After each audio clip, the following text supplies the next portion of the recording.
हाय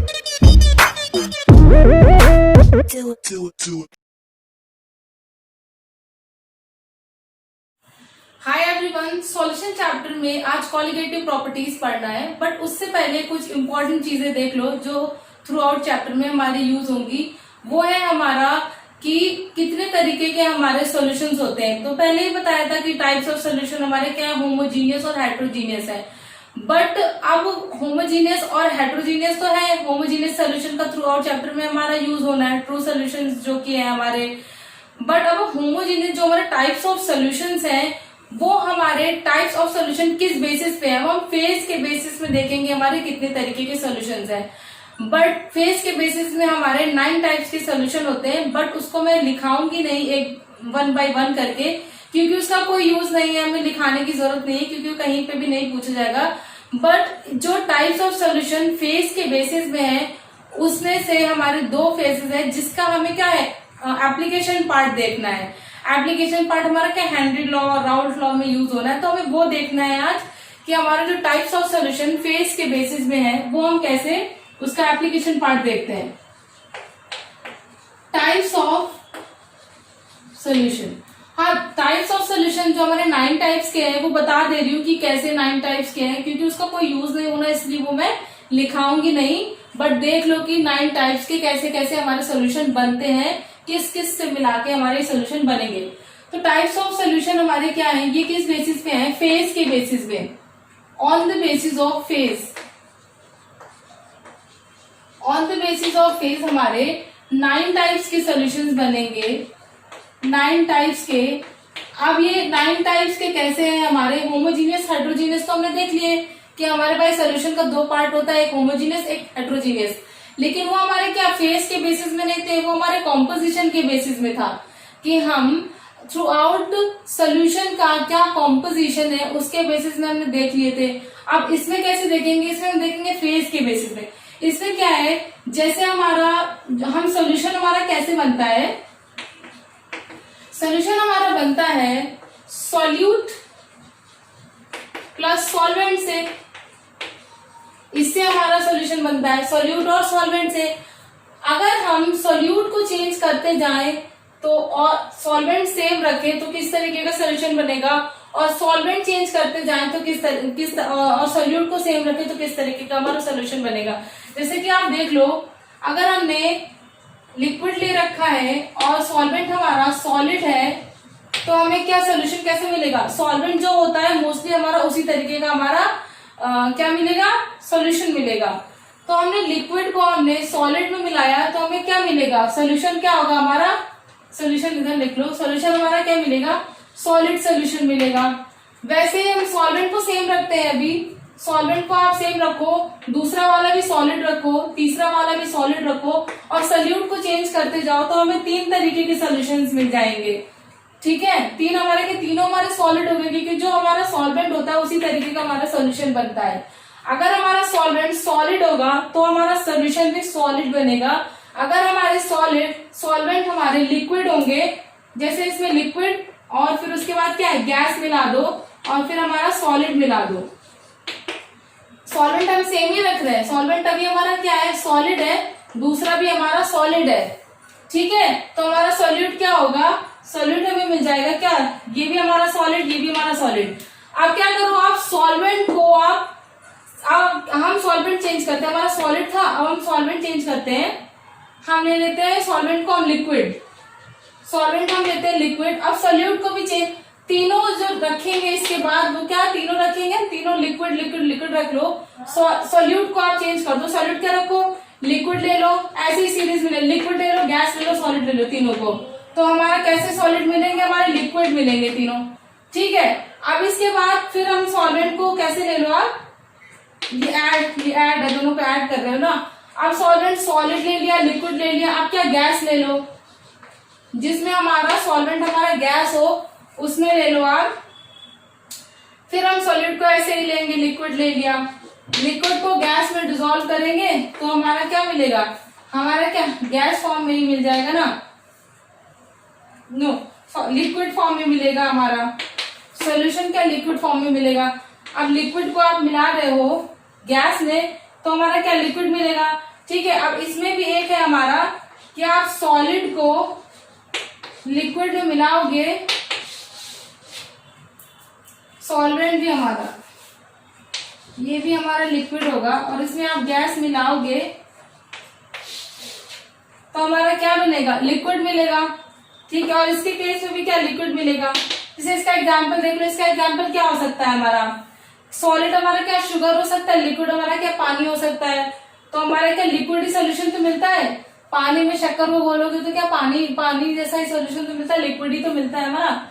और लिक्विड में आप गैस को, तो हमारा क्या लिक्विड सोल्यूशन मिलेगा। इसका क्या एग्जाम्पल होगा, इसका एग्जाम्पल हो सकता है पेप्सी, कोका कोला में क्या CO2 गैस हमारी भरी होती है, डिसॉल्व करते हैं CO2 गैस को, तो वो भी हमारा कैसे सोल्यूशन होता है, वो भी हमारा लिक्विड सोल्यूशन होता है। तो हमें यही 2 टाइप के सॉल्यूशन पढ़ ले, बाकी जो हमारे हैं 7 टाइप्स के वो हमें नहीं पढ़ने, इन्हीं दोनों टाइप का हमें प्रैक्टिकल एप्लीकेशन देखना है। अब देख लो अब देख लो पहले कि जो गैस को आप लिक्विड में डिसॉल्व करते हो उसकी सॉल्युबिलिटी चेक करेंगे कि वो कैसे हमारा डिसॉल्व हो सकता है। सॉल्युबिलिटी चेक करते हैं।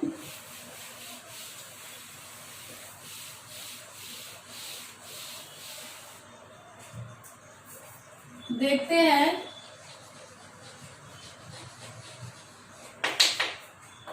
solubility of gas in liquid। हमें क्या देखना है कि हम लिक्विड में गैस को डिसॉल्व करेंगे तो हमारा गैस किस कंडीशन में हमारा लिक्विड में डिसॉल्व हो जाएगा, किस कंडीशन में। तो हम इसके कौन कौन से फैक्टर होते हैं, इसके 3 फैक्टर्स होते हैं। तीनों फैक्टर देख लेते हैं कि किस फैक्टर में। पहला है हमारा, फर्स्ट है हमारा नेचर ऑफ सॉल्वेंट। सॉल्वेंट के नेचर पे डिपेंड करता है कि वो हम कैसा हमारा सॉल्वेंट है जिसमें कि हमारी गैस है वो डिसॉल्व हो जाए। अगर हमारा सॉल्वेंट पोलर है, पोलर मतलब लाइक डिसॉल्व इन लाइक, एक हमारा एक कंडीशन होती है कि जो लाइक सॉल्यूशंस होते हैं, मतलब जो सेम तरीके के होते हैं, सिमिलर तरीके के होते हैं, वो एक दूसरे में डिसॉल्व हो जाते हैं। जैसे कि polar dissolves in polar.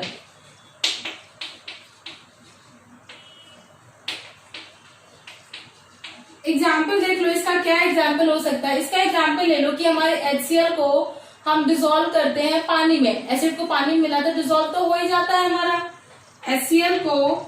HCl हमारा क्या पोलर है, Cl हमारा इलेक्ट्रोनेगेटिव है, H हमारा कम इलेक्ट्रोनेगेटिव है, तो Cl पे क्या बनेगा, डेल्टा नेगेटिव बन जाएगा, H पे क्या बनेगा, डेल्टा पॉजिटिव बन जाएगा।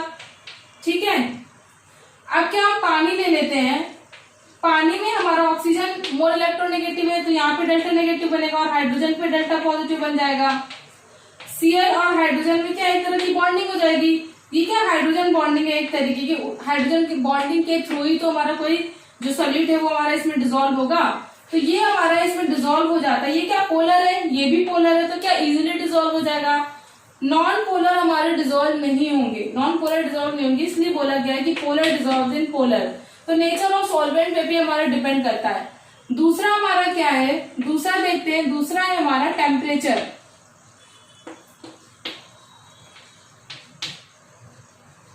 दूसरा हम देखते हैं हमारा टेम्परेचर। टेम्परेचर अगर हम बढ़ाएं घटाएं तो क्या इफेक्ट होगा सॉल्युबिलिटी ऑफ गैस का लिक्विड पे। देखो टेम्परेचर अगर हम बढ़ा देते हैं, कोई कंटेनर ले लो, कंटेनर में सोचो यहाँ पे क्या कोका कोला भर दो। कोका कोला वाला बेस्ट एग्जांपल है, हम डेली लाइफ में देखते हैं कि कोका कोला में जब हम बॉटल को खोलते हैं तो तुरंत एक झाग जैसा नहीं निकलता। तो वो क्यों निकलता है, क्योंकि हमारी गैस डिसॉल्व होती है और गैस जैसे हम खोलते हैं तो गैस हमारी क्या बाहर आ जाती है। तो यहाँ पे आपने पानी ले लिया, अब उसमें आपको क्या करना, यहाँ पे आपने लिक्विड ले लिया, अब यहाँ पे गैस भरी हुई है सरफेस में, तो उसको डिसॉल्व करना है। तो आप क्या करोगे, अगर आप इसमें टेम्परेचर अप्लाई कर दोगे तो और जो लिक्विड है वो क्या, वो भी उसका बॉइलिंग पॉइंट रीच कर जाएगा, बढ़ेगा, तो ये तो बाहर निकलने लगा, वेपराइज होने लगेगा। तो और ये भी क्या, ये भी पार्टिकल दूर दूर जाने लगेंगे। तो टेम्परेचर अप्लाई करने पे तो सॉल्युबल नहीं है। टेम्परेचर अगर हम बढ़ा दें तो सॉल्युबल नहीं होगा। तो हम क्या करेंगे, टेम्परेचर को घटाना पड़ेगा। टेम्परेचर को घटाएंगे तभी हमारा डिसॉल्व हो पाएगा। अब इसकी कंडीशन देख लो, कि टेम्परेचर हमने घटा दिया तो हमारा क्या हो जाएगा, लिक्विड को हमें गैस में मिलाना है, तो हमने टेम्परेचर हमें क्या गिराना पड़ेगा जिससे हमारा कि सॉल्यूशन बन जाए। अब हमारा जो सॉल्यूशन बनेगा उसमें जो एनर्जी निकलेगी हमारी, कैसी एनर्जी निकलेगी, एनर्जी हमारी निकले, टेम्परेचर आप घटाओगे तो लिक्विड का गैस क्या है, लिक्विड पे हमारी डिजोल्व हो जाएगी, तो सॉल्यूशन बनेगा, तो एक्सोथर्मिक गैस निकलेगी, एक्सोथर्मिक एनर्जी हमारी निकलती है। एक्सोथर्मिक एनर्जी निकलने का मतलब है कि हमारी जो डेल्टा एस की जो वैल्यू होगी वो क्या होगी, नेगेटिव होगी, और डेल्टा एच की भी वैल्यू क्या होगी, वो नेगेटिव होगी। अब ये बहुत ही वेल नोन इक्वेशन है इसका एक रिलेशन है, डेल्टा जी बराबर डेल्टा एच माइनस का टी डेल्टा एस। अगर हमें क्या है, कोई भी रिएक्शन अगर हमें स्पॉन्टेनियस चाहिए, स्पॉन्टेनियस रिएक्शन के लिए हम क्या देखते हैं कि डेल्टा जी की वैल्यू क्या होनी चाहिए, नेगेटिव होनी चाहिए। मतलब हमारा गैस लिक्विड में डिसॉल्व होने के लिए जो हमारे डेल्टा जी की वैल्यू आनी चाहिए वो कैसी आनी चाहिए, नेगेटिव आनी चाहिए। नेगेटिव आने के लिए आप ये देखो कि डेल्टा एस हमारा नेगेटिव होता है, इसमें डेल्टा एस नेगेटिव होता है और डेल्टा एच भी हमारा नेगेटिव है, तो ये क्या नेगेटिव आ जाएगा, डेल्टा एस भी नेगेटिव है, यहाँ पे नेगेटिव है, तो ये क्या वैल्यू आएगी, पॉजिटिव वैल्यू आ जाएगी। अब हमें डेल्टा जी में लेकिन नेगेटिव चाहिए। अगर हम टेम्परेचर, यहाँ टेम्परेचर लिखा रहेगा डेल्टा एस, अगर हम टेम्परेचर को बढ़ा देंगे, टेम्परेचर आप बढ़ा दोगे तो ये पॉजिटिव वैल्यू तो बढ़ जाएगी, तो हमारी डेल्टा जी की वैल्यू क्या आ जाएगी, पॉजिटिव आ जाएगी। तो टेम्परेचर तो हमारा क्या होना चाहिए, कम होना चाहिए। टेम्परेचर हमारा कम होगा तभी तो हमारी क्या डेल्टा जी की वैल्यू नेगेटिव आएगी। तो इससे हमें, इस रिलेशन से हमें पता चल जाता है कि हमारा टेम्परेचर है वो हमारा क्या होना चाहिए, कम होना चाहिए, तभी हमारी जो सॉल्युबिलिटी है वो बढ़ेगी। नोट डाउन कर लो कि हमारा टेम्परेचर कम होना चाहिए तभी हमारी सॉल्युबिलिटी जाएगी, तभी हमारा सॉल्युबल होगा। अब हमारा तीसरी कंडीशन है हमारी, नोट डाउन कर लिया, इसके बाद इसको रफ कर रही हूं। तीसरी कंडीशन देखते हैं। तीसरी कंडीशन है हमारी प्रेशर। तीसरी कंडीशन है हमारी प्रेशर की। प्रेशर में क्या देखोगे कि भाई कोका कोला वाला एग्जांपल ले लो कि आपको गैस डिसॉल्व करनी है पानी में, तो आप क्या करोगे, प्रेशर अप्लाई करोगे, बहुत तेज आप प्रेशर करोगे तभी तो वो गैस हमारे क्या पानी में डिसॉल्व हो पाएगी ना। तो उसके लिए क्या प्रेशर हमारा कैसा होना चाहिए, हाई होना चाहिए। प्रेशर कैसा होना चाहिए, हाई होना चाहिए। प्रेशर हमारा जब हमारा ज्यादा होगा तभी तो हमारी क्या गैस हमारी डिसॉल्व हो पाएगी, तो हमारी सॉल्युबिलिटी बढ़ेगी। अब इसी से हमारा एक रिलेशन आता है, यही हमारा एप्लीकेशन पार्ट है, इसी से आता है हमारा हेनरी लॉ।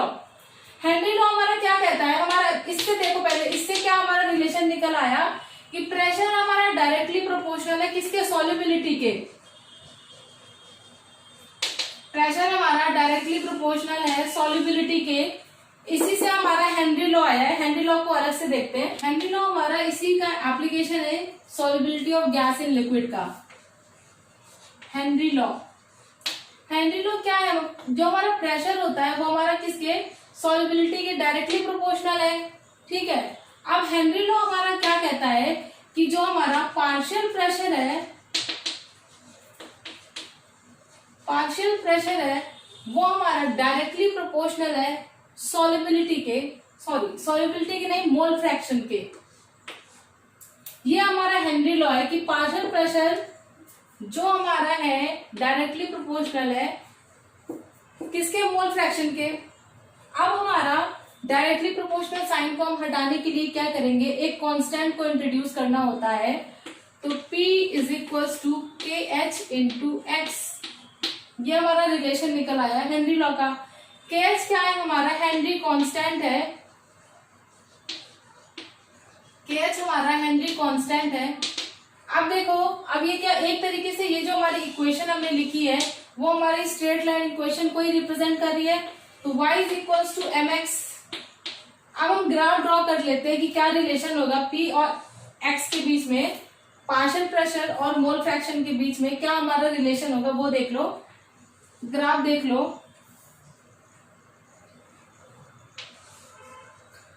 कि y is equal to mx।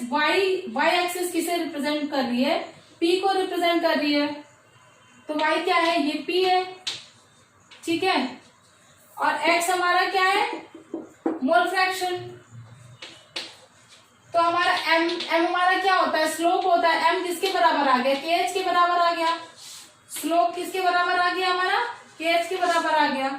Slope किसके बराबर आया, kh के बराबर। अब ग्राफ ड्रॉ कर लो, ये स्ट्रेट लाइन इक्वेशन है तो कैसे जाएगा, स्ट्रेट लाइन ही जाएगा हमारा। तो हमारा स्लोप किसके बराबर हो गया, m is equals to kh के बराबर हो गया। अब इसमें एक चीज और देखो कि पहले इसकी डेफिनेशन लिख लो, हेनरी लॉ की डेफिनेशन लिख लो। वैसे तो डायरेक्टली ऐसे ही डिफाइन कर सकते हो, बट इसकी डेफिनेशन लिख लो कि any gas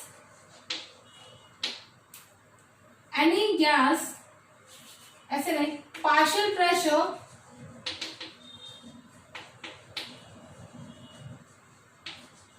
pressure applied by any gas, लिखते जाओ साथ में, partial pressure applied by any gas in liquid is directly proportional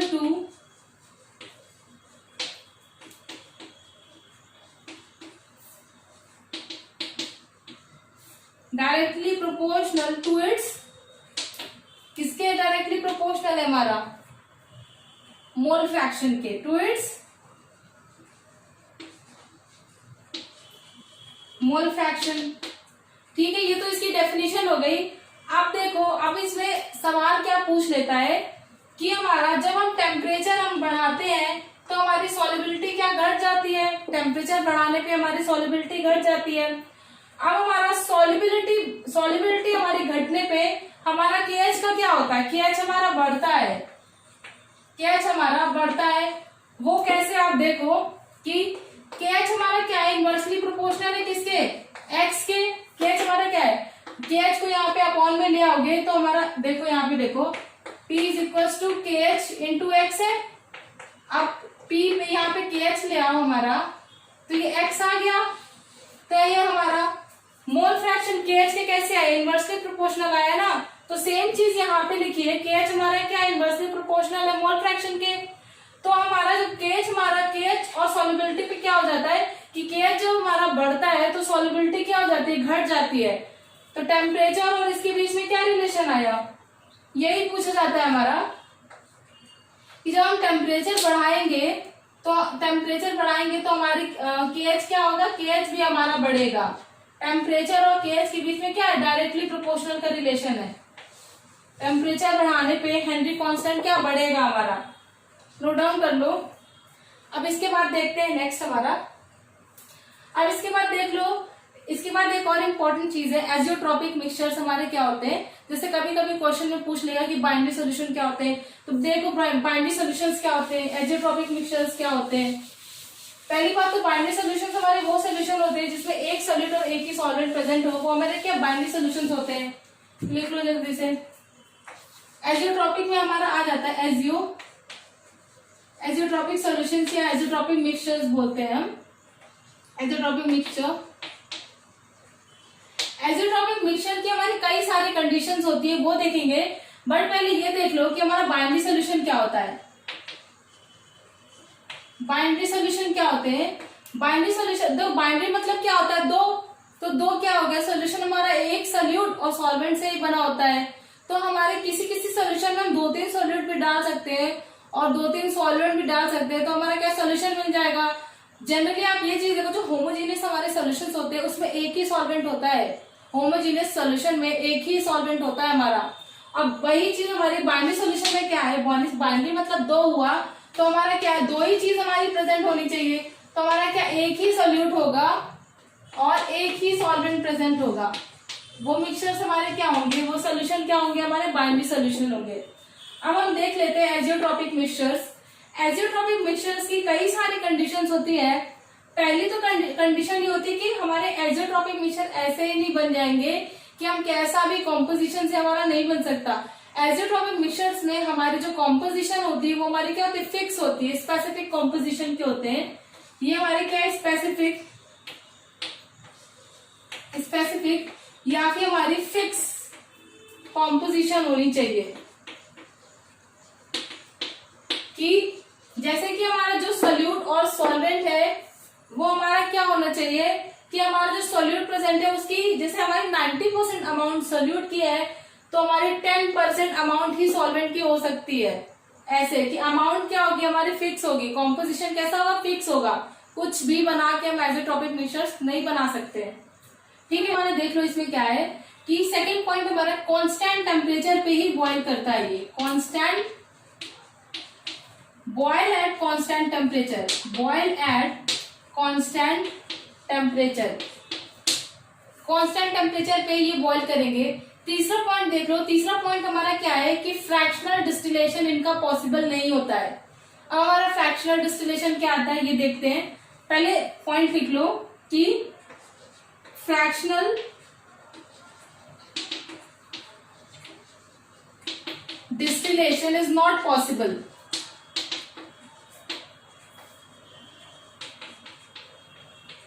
fractional distillation इसका पॉसिबल नहीं है। फ्रैक्शनल डिस्टिलेशन हमारा क्या होता है कि जो हमारा फ्रैक्शनल डिस्टिलेशन है, फ्रैक्शनल डिस्टिलेशन पहली बात हम किस पे देखते हैं कि दो हमारे कोई भी हमारा सॉल्यूशंस हो उनका हमारा जो बॉइलिंग पॉइंट हो वो हमारा डिफरेंट होना चाहिए। फ्रैक्शनल डिस्टिलेशन हम किन टर्म्स में देखते हैं कि डिफरेंट बॉइलिंग पॉइंट होना चाहिए, डिफरेंट बॉइलिंग पॉइंट होना चाहिए, नेसेसरी कंडीशन ऐसी टर्म्स में हम देखते हैं। जैसे कि किसी बीकर में आपने पानी ले लिया एंड अल्कोहल ले लिया, अब हमें इसे फ्रैक्शनली डिस्टिलेट करना है, फ्रैक्शनल डिस्टिलेशन करना है इसका, तो पानी का जो बॉइलिंग पॉइंट होता है 373 डिग्री सेल्सियस होता है। कितने में बॉयल होता है, 100 डिग्री सेल्सियस में होता है। केल्विन में उसे कर लोगे तो 273 को ऐड कर लोगे 373 आएगा।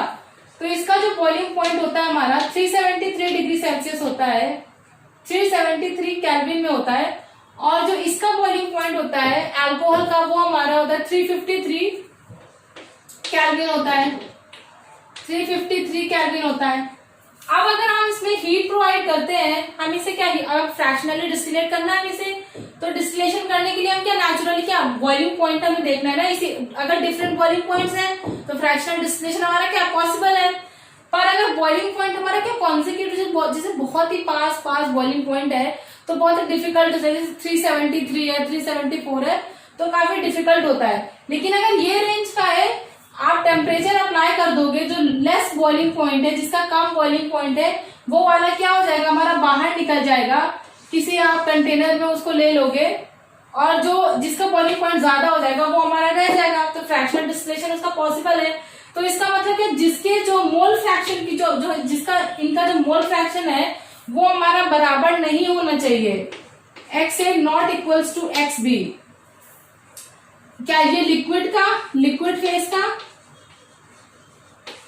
और ये हमारा क्या है, ये भी हमारा लिक्विड ही है, लिक्विड फेज का ये भी है हमारा, कि दोनों के मोल फ्रैक्शंस क्या इक्वल नहीं होने चाहिए। अगर हमारा मोल फ्रैक्शन इक्वल होंगे, अगर हमारा मोल फ्रैक्शन इक्वल होगा एक्स ए बराबर एक्स बी, अगर मोल फ्रैक्शन दोनों लिक्विड के हमारे इक्वल होंगे तो फ्रैक्शनल डिस्टिलेशन उसका नहीं हो सकता है। यहाँ पे लिख लेना कि मोल फ्रैक्शन जिनका इक्वल होता है उसका फ्रैक्शनल डिस्टिलेशन पॉसिबल नहीं है। मोल फ्रैक्शन जिसके अनइक्वल है वो उसका फ्रैक्शनल डिस्टिलेशन हम कर सकते हैं। ठीक है, अब देख लो एजियोट्रॉप मिक्सचर्स में कंडीशंस देख ली। अब एजियोट्रॉप मिक्सचर्स हमारे कितने दो तरीके के होते हैं, मिनिमम बॉइलिंग पॉइंट होता है और मैक्सिमम बॉइलिंग पॉइंट, दोनों देखो। मिनिमम बॉइलिंग पॉइंट में हमारे एजियोट्रॉप कैसे है और मैक्सिमम बॉइलिंग पॉइंट में कैसे है। मिनिमम बॉइलिंग पॉइंट के जो एजियोट्रॉप होते हैं उसको हमारा पॉजिटिव डेविएशन शो करता है, और जो मैक्सिमम बॉइलिंग पॉइंट पे होते हैं वो हमारे नेगेटिव डेविएशन शो करते हैं। उसको भी शो करती हूँ। मिनिमम बॉइलिंग पॉइंट एजियोट्रॉप हमारा, एजियोट्रॉप मिक्सचर्स हमारे कितने तरीके के होते हैं, दो तरीके, minimum boiling point and maximum, साथ साथ नोट करते जाना, मैक्सिमम बॉइलिंग पॉइंट। अब जो मिनिमम बॉइलिंग पॉइंट के होते हैं उस वो हमारे क्या शो करते हैं, पॉजिटिव डेविएशन। ये हमारे पॉजिटिव डेविएशन शो करते हैं। इसका एग्जाम्पल होता है हमारा कि 95% of aqueous ethanol, aqueous ethanol positive deviation कैसे शो करेगा, देखो कि अब हमारे जो एजियोट्रॉपिक मिक्सचर्स होते हैं वो हमारे क्या स्ट्रेट लाइन शो करते हैं, लेकिन ये क्या है, मिनिमम बॉइलिंग पॉइंट की जो होते हैं वो हमारे क्या पॉजिटिव डेविएशन शो करते हैं। पॉजिटिव डेविएशन शो कर रहे हैं तो ये कैसे जाएंगे, ऊपर जाएंगे। नॉर्मल ग्राफ की जो लाइन है वो ये है, पॉजिटिव डेविएशन शो कर रहे हैं तो क्या अबव जाएंगे ना, इसके क्या आएगा, अबव आएगा। सही से ग्राफ बना लो, ये थोड़ा यहाँ पे ऐसे और यहाँ पे ऐसे आएगा, ठीक है। तो अब ये ऐसे शो करते हैं। तो 95% ऑफ इथेनॉल, एक्वस, एक्वस मतलब क्या, पानी प्रेजेंट है हमारा। तो जो मोल फ्रैक्शन की जो हमारी वैल्यू है, मोल फ्रैक्शन पानी का यहाँ पे क्या होगा हमारा, 0 होगा, और यहाँ पे मोल फ्रैक्शन वही क्या हो जाएगा हमारा, 1 हो जाएगा। यहाँ पे मोल फ्रैक्शन हमारा H2O का 1 हो जाएगा, H2O नहीं सॉरी, इथेनॉल का 1 हो जाएगा, और यहाँ पे OH का यहाँ पे 0 हो जाएगा, ठीक है। तो ये पॉजिटिव डेविएशन शो कर रहा है हमारा। अब देख लेते हैं मैक्सिमम डेविएशन के लिए। मैक्सिमम डेविएशन हमारा क्या शो कर, मैक्सिमम बॉइलिंग पॉइंट हमारा क्या शो करते हैं, नेगेटिव डेविएशन शो करते हैं। ये हमारे क्या शो करते हैं, नेगेटिव डेविएशन शो करते हैं। अब इसका ग्राफ देख लो कि नेगेटिव डेविएशन के कैसे ड्रॉ करेंगे। ये जो होता है नॉर्मल जो हमारा ग्राफ जाता है वो स्ट्रेट लाइन जा रहा है, ठीक है। अब इसमें क्या है कि मैक्सिमम बॉइलिंग पॉइंट, इसका एग्जांपल है हमारा 68% ऑफ एक्वस HNO3, मतलब HNO3 हमारा किसमें प्रेजेंट है, पानी में प्रेजेंट है, ठीक है। तो अब ये नेगेटिव डेविएशन शो करता है। नेगेटिव मतलब इस ग्राफ लाइन के कहां पे आएगा, नीचे आएगा ना, ड्रॉ कर लो, ग्राफ लाइन के नीचे आया। अब इसमें कैसे, यहाँ पे जो हमारा HNO3 होगा उसकी अमाउंट 1 होगी, और यहाँ पे जो मोल फ्रैक्शन HNO3 का होगा वो क्या होगा, यहाँ पे 0 हो जाएगा। यहाँ पे अगर मैक्सिमम है तो यहाँ पे क्या हो जाएगा, मिनिमम हो जाएगा। और यहाँ पे वाटर की जो मोल फ्रैक्शन है वो हमारा 0 हो जाएगा। यहाँ पे अगर यहाँ पे मिनिमम है तो वहां पे क्या हो जाएगा, मैक्सिमम हो जाएगा। तो ये दोनों मिक्सचर देख लो, एजियोट्रॉप देख लिया। अब शुरू करते हैं कॉलिगेटिव प्रॉपर्टीज। कॉलिगेटिव प्रॉपर्टी बहुत ही इंपॉर्टेंट पोर्शन है, स्टार्ट करते हैं। 4 तरीके की कॉलिगेटिव प्रॉपर्टीज होती है हमारी, और कॉलिगेटिव प्रॉपर्टीज पिछली बार डिफाइन किया था कि हमारा कॉलिगेटिव प्रॉपर्टीज किसके बेसिस पे होती है, प्रॉपर्टीज ऑफ सॉल्यूट के बेसिस में होती है, कि हमारा सॉल्यूट का जो अमाउंट होता है उसके ऊपर डिपेंड करती है colligative properties. Elevation in boiling point,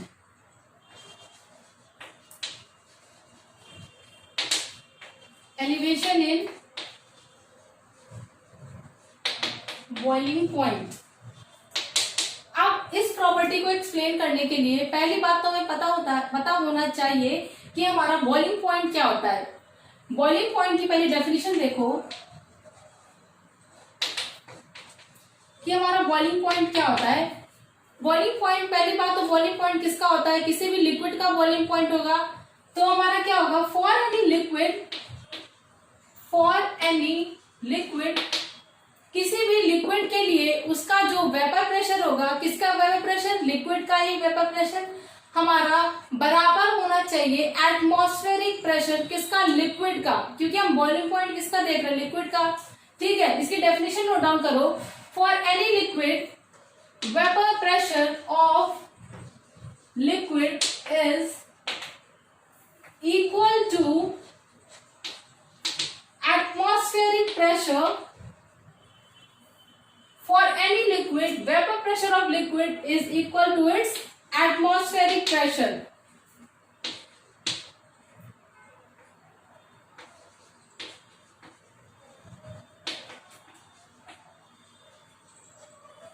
अब हमने देख लिया कि बॉइलिंग पॉइंट हमारा क्या होता है। तो हम स्टार्ट करते हैं कि एलिवेशन इन बॉइलिंग पॉइंट की प्रॉपर्टी हम कैसे देखेंगे। पहले तो देख लो, पहले हमारा ये है वेपर प्रेशर,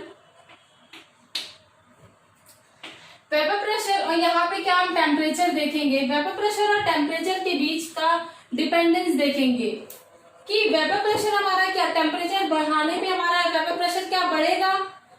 अगर हमें किसी लिक्विड, कोई कंटेनर में आप लिक्विड ले लो, ये लिक्विड भरा हुआ है, अब हमें क्या करना है, इसके हम इसमें टेम्परेचर अप्लाई करेंगे। टेम्परेचर अप्लाई करेंगे तभी तो ये हमारा लिक्विड क्या भाप बन के निकलेगा, तभी तो वेपर प्रेशर में कन्वर्ट होगा। तो क्या वेपर प्रेशर और टेम्परेचर के बीच का रिलेशन देखेंगे, क्या होगा, टेम्परेचर अप्लाई करने पे वेपर प्रेशर हमारा क्या होगा, बढ़ेगा। सीधी सी बात है, समझ में आया। आप क्या इसको 1 atm में इसको ले लो, इसको क्या 1 atm में ले लेते हैं। 1 atm जैसे हमने 1 atm हमने प्रेशर पे 1 एटमॉस्फेरिक प्रेशर पे हम देख लेंगे हमारा क्या है बॉइलिंग पॉइंट, हम ले लेते हैं TB।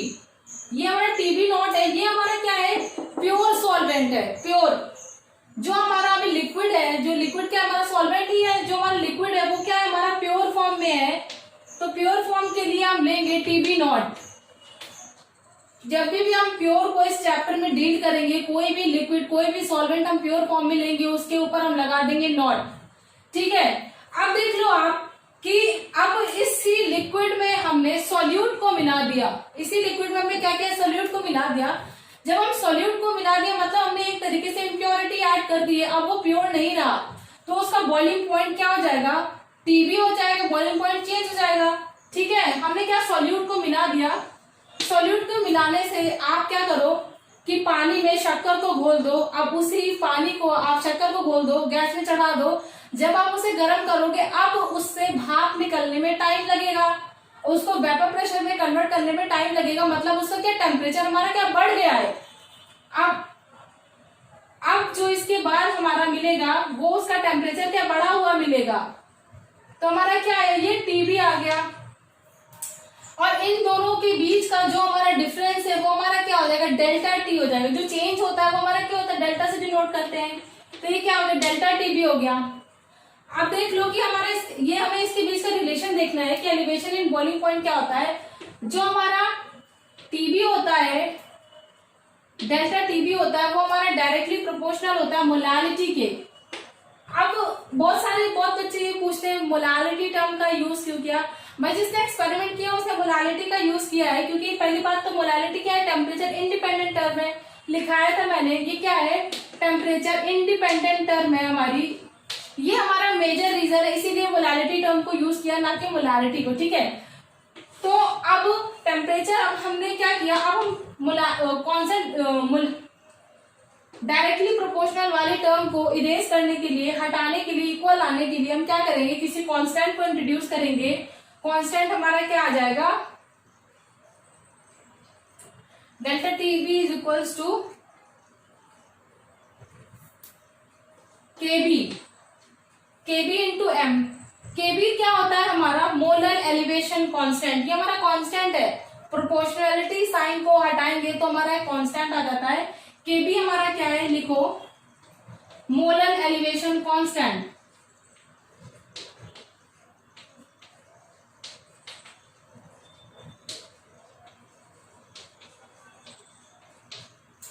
अब मोलालिटी पिछली बार फॉर्मूला लिखाया था, मोलालिटी का अब इसको मोलालिटी को पूरा आप एक्सटेंडेड फॉर्म में लिख लो, जो फॉर्मूले में यूज होता है उस फॉर्म में।